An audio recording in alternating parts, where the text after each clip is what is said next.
And I said, well, look, guys, that's really amazing, but I don't believe that's your characters doing that. This has got to be a really messy, awkward, slightly geeky dance. And that's what we kind of ended up with. I watched that scene with my girlfriend for the first time. She just laughed at me very, very hard and just thought my dancing was ridiculous. The most important part of it was the moment at the end. And at that one moment you think, oh, this is it. They're gonna kiss. And you go, uh-oh, here we go. And they don't. I think something very easily could have happened between the two of them, but she stays true to her heart, and I think how she feels about Ron, and she decides not to. But there's definitely the possibility, and there's definitely that tension in that moment. Dobby is so cute. I think everyone loves Dobby. You want to take him home. You want him as your little pet. He's so cute. Yes, it's the nation's favourite house servant. One of the most loved characters in Harry Potter. It's Dobby, the computer-generated elf. Dobby is my favourite character in Harry Potter. Never tried to save my life again. He's completely neurotic. That was an awful thing to say.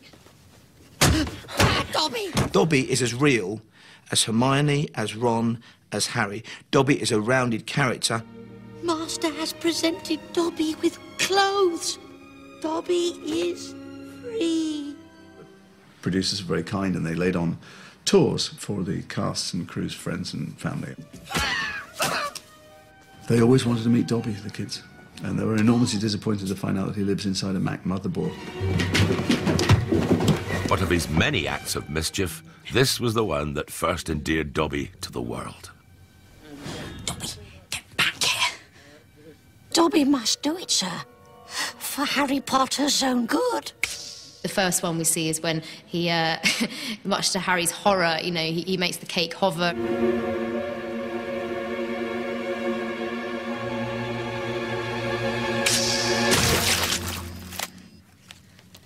I'm so sorry. It's my nephew. He's very disturbed. We're all sitting there going, come on, in the Dursley's face. Everyone has a favourite Potter scene. But what'll end up becoming the final moment is anyone's guess. Anything from the first movie that has Rupert and Emma and Daniel. Stay tuned.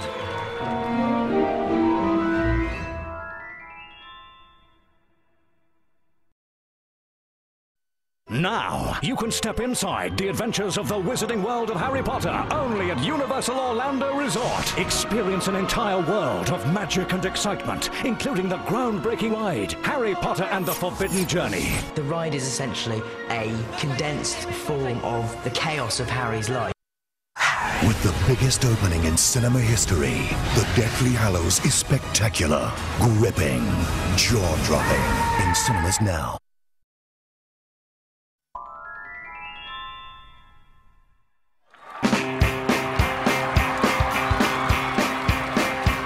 Welcome back to the 50 greatest Harry Potter moments. Harry Potter is huge, it's just phenomenal and global, and it's very nice that it all started here.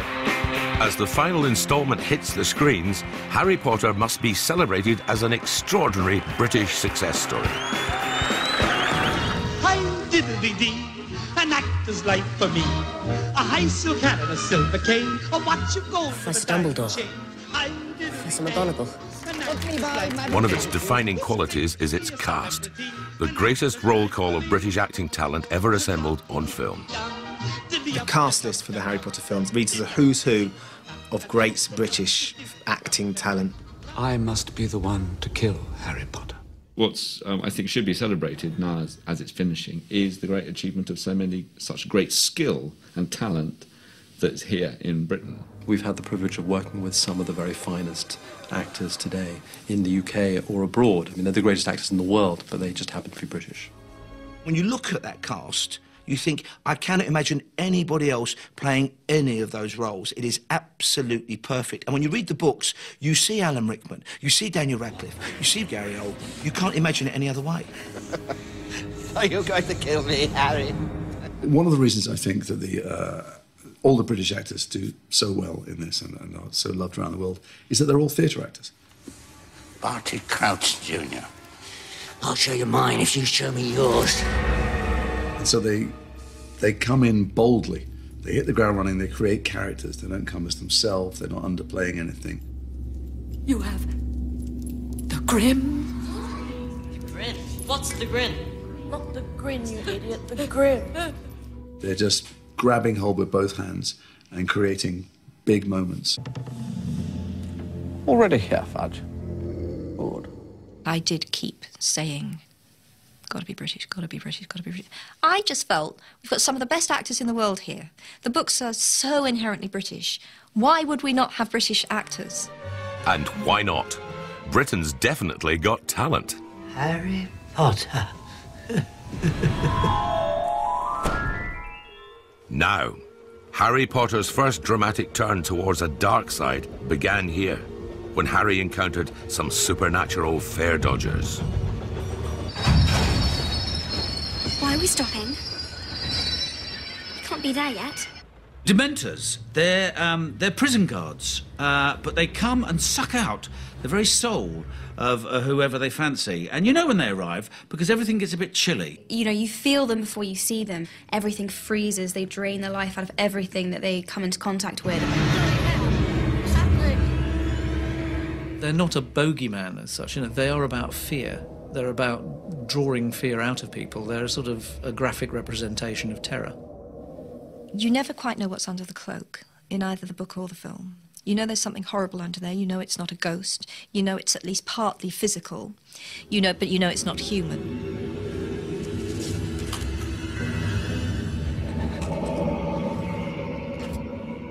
I remember the first time I saw The Dementor thinking, this is not a kid's film anymore.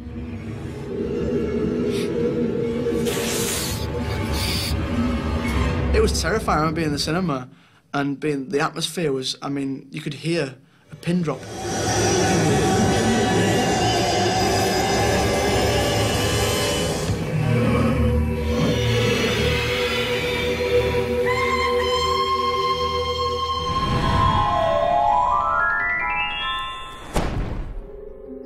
When Harry and Ron miss the Hogwarts Express, they nick themselves a super cool flying car. Well, it's a Ford Anglia. That's the beauty of Harry Potter. It couldn't have been anything super fast. It had to be a Ford Anglia. And you know why you know Harry Potter's a wizard? Because my dad had an Anglia and he never even got it running. That thing can fly. But the car is just a vehicle for one of the most memorable and comic action scenes in all of Potter. Now all we need to do is catch up with the train. We can't be far behind. Do you hear that? We must be getting close. Oh, we can hear the train. It's really close. And you're like, oh no, it's behind you. You know it is. It's like some panto moment. Hold on. It's behind you!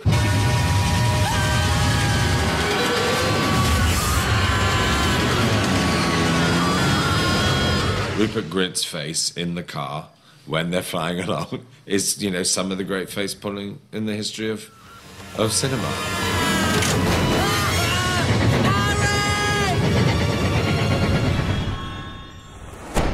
Next, tickets please. Welcome to the night bus. Emergency transport for a stranded witch or wizard. Who wouldn't love to stagger into the street, 3 sheets to the wind, hold up your hand, and the magical night bus turns up? It's going to be a bumpy ride. The night bus was a great scene to do because it was about comedy and black humour and just really having a bit of fun. Ernie, 2 double-deckers at 12 o'clock.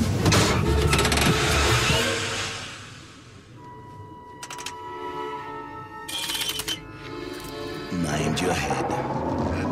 There's sections where we needed to do an animated CG version where we saw it squeeze and get distorted. But an awful lot of it was shot as sped-up live action. The Muggles. Can't they see us? Muggles? They don't see nothing, do they? The trick with that was actually having everything drive at half speed. The bus was going as fast as it could, which was about 40 miles an hour. And then we double spared everything. So it made it look like it was whizzing around the streets of London at high speed. Yeah, nearly there, nearly there, nearly there.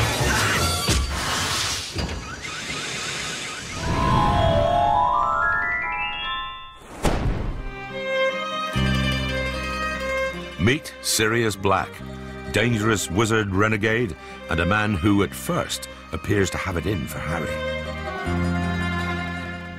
But Mr. Black has a bright side. Godfather he may be, but he fights on the side of good. Get away from my godson. I think the relationship between Harry and Sirius is so important because you're just so happy that there's finally some sort of family out there, and he has so much love for Harry. I want to go with you, one day perhaps. For some time my life will be too unpredictable. And besides, you're meant to be here. But you're in a... The nurturing relationship that developed on screen has begun a very real connection off-screen. There is a real bond between myself and Gary, and we've stayed in contact. He's given me guidance, both personal and professional, and yeah, and I'm always very, very grateful to him. And I think that, generally speaking, in the films, my acting is never better than when I'm acting with him. But you look so like your father. Except your eyes. You have my mother's eyes. Young actors dealing with great actors is not very far from young people whose characters are forming dealing with adults. It's cruel that I got to spend so much time with James and Lily and you so little.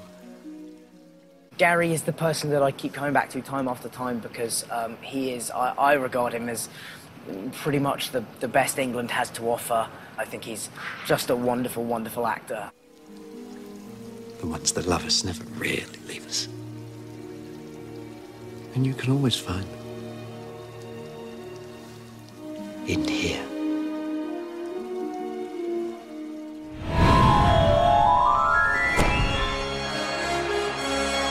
Next, one of the greatest spectacles in all of the Potter movies. It's the Quidditch World Cup. There is no difference to how they do the build-up to the Quidditch World Cup than how we would do the build-up to the Champions League final.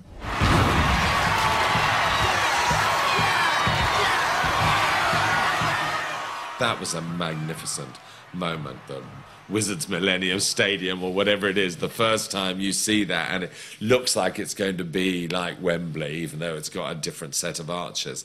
But then it's this sort of kind of huge, like the inside of a South American prison with endless walkways. It's the Irish! Let's try! And the But while the big stuff is awesome, what's fascinating about this is that in the world of Potter, no detail is too small. They made Quidditch World Cup programmes. And in the programmes, it would be like a Champions League final programme. You have player profiles, you have the history of the game, you have sponsorship pages.